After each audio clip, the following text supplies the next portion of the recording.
What's up, YouTubers? This is Evan for Grips.com, continuing with the Betfair Bankroll Challenge. Last we checked in, the bankroll was sitting at $1,061.05, which has been some decent progress since we started. But we're going to try to obviously continue with that progress and build this thing up. So the last video we played, if I remember correctly, a 6-tabling session, and there was some pretty good feedback on that session. People said that 6 is a pretty good amount. It's much better than 9 tables and definitely much better than 12 tables. But I'm still not sure necessarily that it's the ideal number of tables.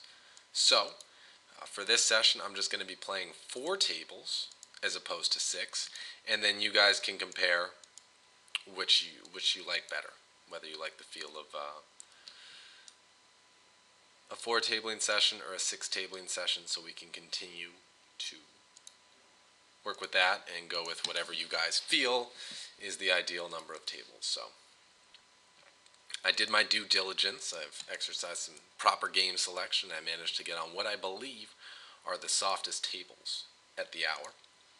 And hopefully we'll get into some good spots and make some cash.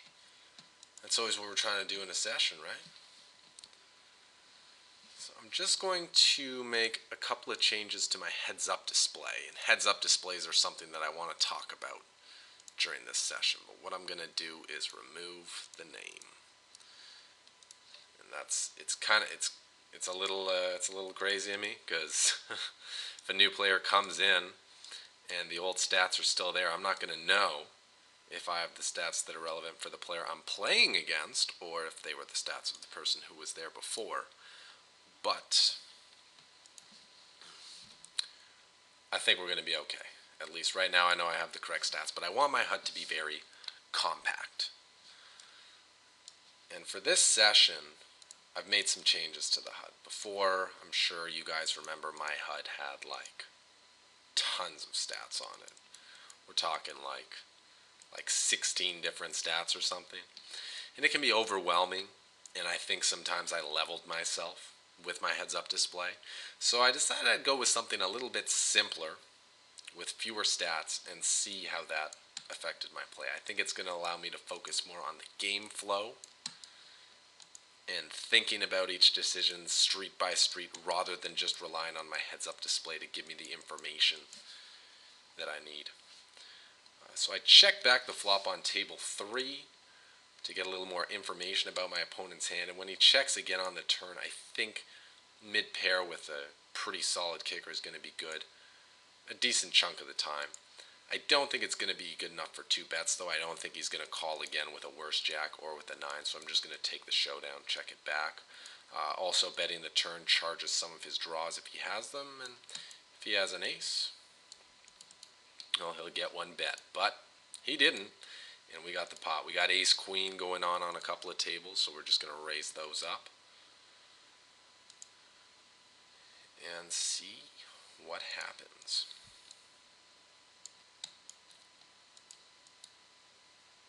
Come on, Blowdy. What you doing? Why are you tanking? Play so tight, your decisions should be very easy. Playing a 15, 11, 9. Decisions should be easy. And actually, for this session, I'm also going to put up our stats so we can keep track of how we are playing. So to do that, let's see. Player preferences, appearance, unchecked, disable hero and HUD. And hopefully when that reloads, I think this is going to be us up here. Yeah. Actually, whatever, we can stay in the top right corner. That's cool. We want to cover up those blackjack and roulette icons so we don't get tempted into playing those games, because as you guys know, there's not a lot of money to be made playing blackjack and roulette, at least not compared to poker.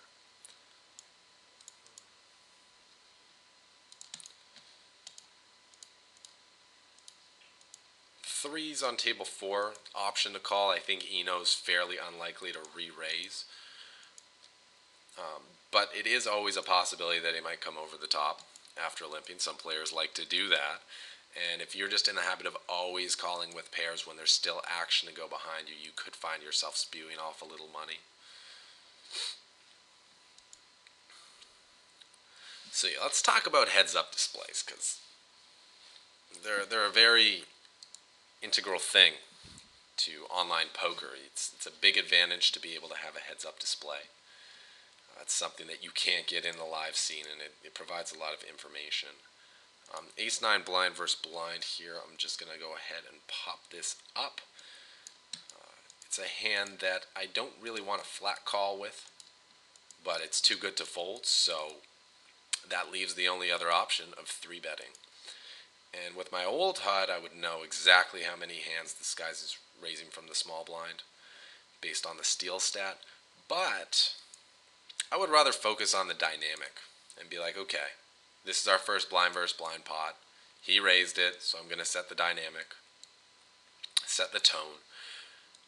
Because even though his stats going to tell me what his typical opening range is from the small blind, it's player dependent. And a lot of players are going to open different ranges against different opponent types. So against someone who's very weak and tight in the big blind, someone may be likely to open as much as 70 or 80% of their hands from the small blind. Whereas against a much tougher opponent who's going to be defending a lot and 3-betting a lot and making life difficult post-flop, players may narrow that opening range to something like 30 or even 20%. So that's one thing about how stats can be misleading. You have the players' overall general stats, but you don't know how they're going to adjust their play to you specifically, which is something that is happening all the time in poker. People are adjusting their strategies based on the opponent who's in the hand with them. But anyway, I got a hand to think about here. I think it's worth a value bet on table 3. Gouldfoot's calling range is pretty wide. He's going to have a lot of hands, so he's going to have a lot of worse aces. So I'm just going to play my ace-jack like it's the nuts and go for maximum value. So board's starting to get pretty dry on the turn, so I'm going to scale up my bet size to about 3/4 of the pot. And 2-pair on the river, that doesn't change much. Unless he had ace-king or ace-4 or ace-6, but I think that's pretty unlikely. 10-8 suited.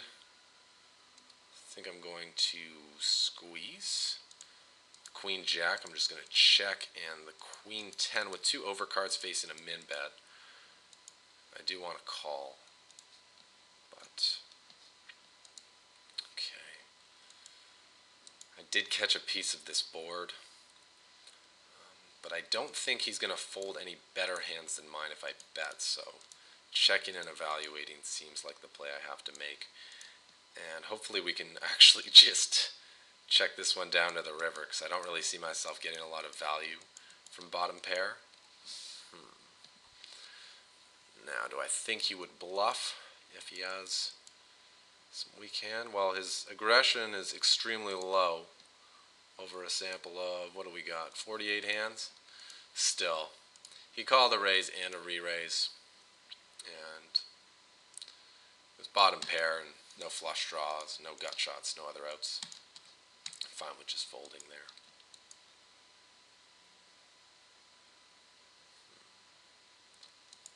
I'd like to know your guys' thoughts there, whether you think that c-betting the flop is the best option, or check calling the turn is the best option, and then evaluating on the river. Interested to hear your guys' thoughts on that. Don't know much about Casino Kid. We'll throw in a raise to see what he's all about. Just to feel out how he's going to be playing in the blind battles. Pretty juicy table here, 49% players per flop. Hopefully we can get on that. But yeah, heads up displays, since I constantly lose my train of thought from other hands coming up. There's a lot of great information to be had from a heads up display. You can really break down your opponent's game and get a feel for how they play, how they think, what their general strategy is, and therefore what your best counter strategy is going to be. All the stats in the world are available on the heads-up display. Whether you want to know what percentage of hands they play, what their range for betting the river is, so you can decide whether it contains a lot of bluffs or mainly value bets. You can determine that with a heads-up display. But you don't necessarily know how your opponent plays versus you. And also, if you're someone who does data mining, you have a big sample of hands on a player, you can get misled by those stats. Oh, got a seat on another game, so when this table breaks, Priya, we're going to bring in Newport. And we're going to raise these jacks on the button.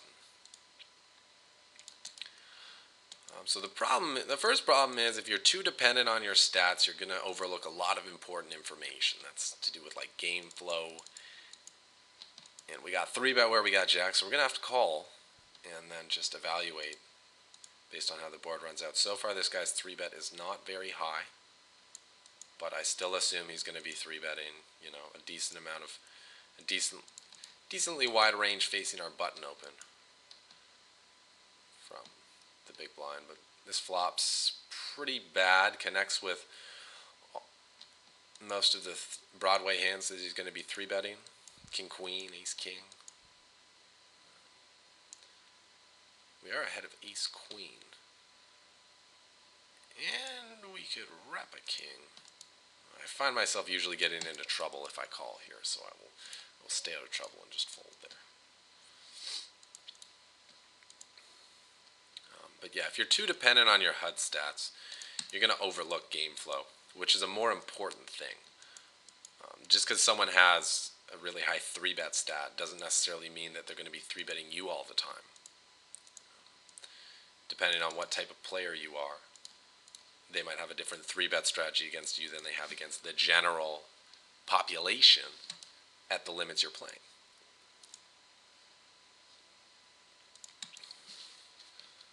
So rather than just being a HUD bot and relying exclusively on your heads-up display, you should really pay attention to the dynamics between you and each player. Do you guys have history? Can you create some history? If you have history, how is it most likely going to affect how your opponent plays in certain spots? Things like that. If you just instantly go to the heads-up display, it can get you in a lot of trouble. Some people will also, change their strategy as the session progresses. They might like to come out of the gate tight and then start to get loose as the session continues, whereas some players like to come out of the gate very loose and aggressive to build up an image and then tighten up as the session goes on. It's important to be paying attention to those things, and if you're only using your heads-up display for your information, you're most likely going to overlook that and miss out on a lot of valuable info. We get 3-bet by a total nit. It's his first 3-bet. And on a large sample, he 3-bets 3%. So as sick as it is, I'm going to fold Ace Queen suited too. Against most players, all but the tightest players, that is going to be a call most of the time and sometimes a 4-bet. But against someone who is that tight, playing 15, 11, 4, which means his 3-bet range really just consists of value hands, I think it's okay to make a fold there. Let's take a look at what the top 3% of hands looks like and see where Ace Queen fits in there. Ace Queen is not looking too good against those hands. 4%? Okay, so we would be matching the bottom of his range. So you can see why. Probably don't want to continue with a hand like Ace Queen facing a 3-bet against someone whose range only consists of better hands. Now if it was 6%, Ace Queen's starting to look better. We're dominating the Ace Jack, the Ace 10, and the King Queen. And if it's 8%, we're ahead of a lot of stuff, so we're going to continue in those spots. But when someone is that tight, you got to be willing to make hero folds. And you can't be like, man, I really hate folding such a strong hand against this guy's 3-bet. Or I really it's so painful for me to fold Ace Queen before the flop. Well, you got to think of the relative strength of your hand. How is my hand doing against the hands that it's possible for him to have? If the answer is very good, continue. If the answer is decent, continue. If the answer is terrible, I ain't looking so hot right now, you got to be willing to just fold the hand. It's not the fact, you have ace queen suited, but you have ace queen suited versus nines plus and ace king. This ace queen on table one, we're trying to get all the money, and the guy has 20 big blinds. So if he's raising three and folding to a re-raise, that's decent pickup for us. We're picking up 225, and he only has 750 more. But he's going to be opening the button with many hands that are worse than ace queen, obviously, and with such a small stack, he's probably going to be calling off with lots of worse aces, queen king, bunch of pairs that we're flipping with. But against his overall range, we're going to be ahead. Ace 8 suited facing an early position open. I think I'm a fold. Position, selection, aggression. We're missing the most important one in that spot, and that's position. So we're going to need a very strong hand to overcome that. Or our opponent's going to have a very weak hand, like on table 3. Table 2, the range of hands that this player is going to be opening on the button is much wider. It contains way more hands. He's going to be opening different hands on the button than the player who raised from early position will be. So ace 9 suited is more likely to be ahead of the hands that this guy's opening than the ace 8 suited was likely to be ahead of the hands that Calvin was opening on table 4.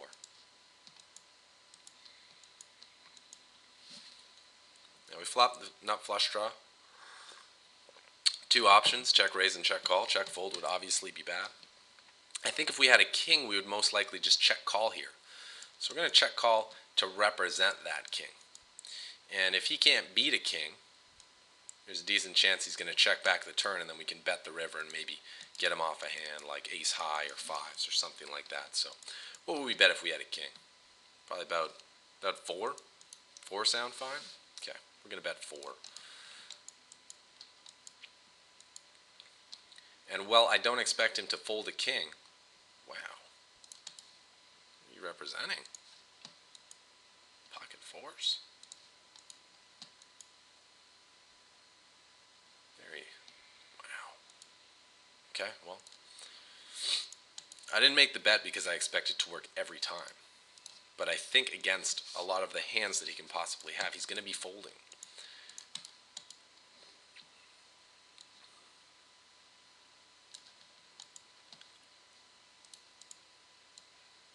Interesting. And the reason that I didn't check raise the flop with the flush draw, is that the only other hands I would really credibly check raise that flop with. This guy's going to be isolating the poster a lot, so we're gonna hit him with a 3-bet and try to take it down pre or on the flop. We're gonna follow this up with some more aggression.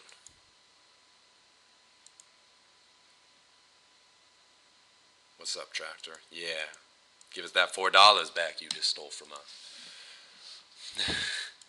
But yeah, the only hands that we would really credibly check raise that flop with, I believe, are sets, and there are only a couple of hands we could have defended from the big blind that make a set. So therefore, when we check raise, he can just think, well, there's no hands they can really have here that are that strong. It's pretty rare for us to have a set. Therefore, he can just re-raise us, and then we're put in an awkward position. We could get all the money in. I mean, we do have an overcard and the nut flush draw, guaranteed to have 9 outs, possibly having 12. But in a single raise pot to get it in with just a draw, it's generally kind of risky, and you kind of want to avoid that. In a re-raised pot, if you got the nut draw, by all means, shovel your chips in the middle. That's fine. But in a single raise pot, you want to be a little more cautious about how lightly you're willing to get all your money in the middle. So here we flop 2 pair. We're obviously feeling pretty good about it. This table is fairly tight, table 4, so I think it's okay to raise ace-jack here. Garbo, another nit. Still, don't really want to play this pot 3-way with ace-king off, so I'm going to 3-bet to 4-bet, and if he goes all in, I got a call.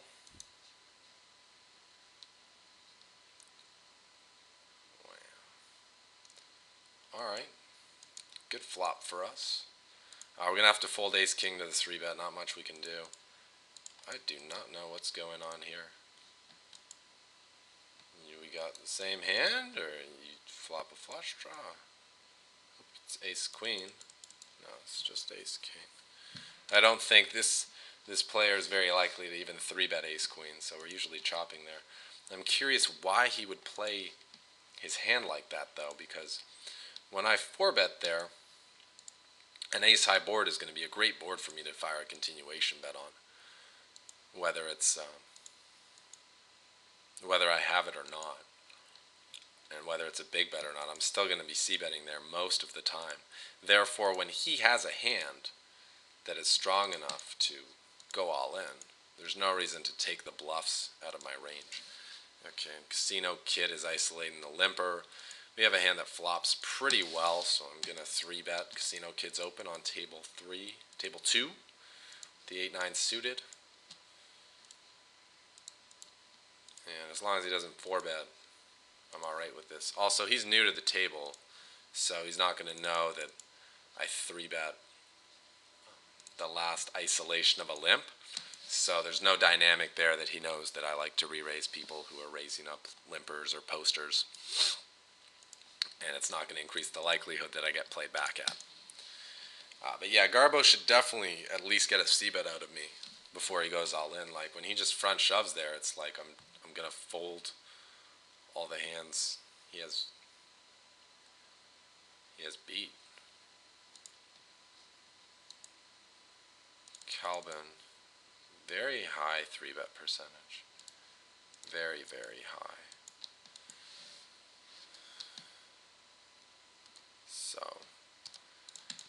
So 4-bet and see what happens.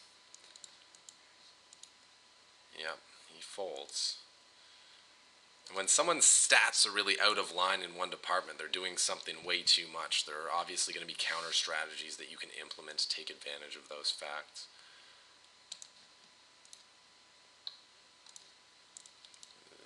This bottom pair, I don't really have a great plan. I guess my plan is to check and fold.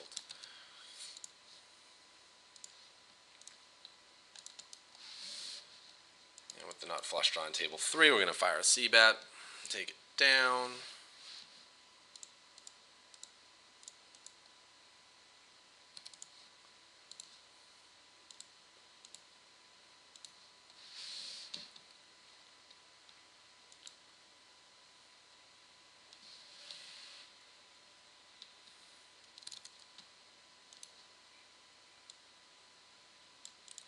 Actually, both these players in the blind on table 3 are very tight, so I think we can get away with raising just about anything from the button. Interesting spot here with Baz. He overlimped. Now he calls a c-bet on this board. 8-9 improved. You can still bet for value. If I get shoved on, that's a problem. But I think he's still going to call again with a lot of worse hands. Okay, ace-10 suited. This hand I don't want to just get all in with nitro, and given the fact that the hand's suited, it has more value in playing a multi-way pot. So that's what I'm going to do. I'm just going to call, see a flop, expect the fish Strensol to come along as well. And now that I've made top pair, top kicker, I'm obviously going to bet and see how the boys react. That's a good start. Check call makes me happy.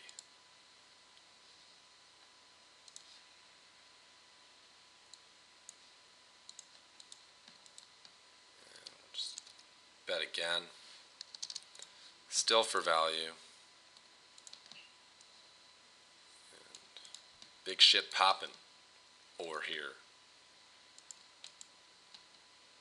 I think I'm going to drop table 3 and replace it with this other table. This other table seems a lot better.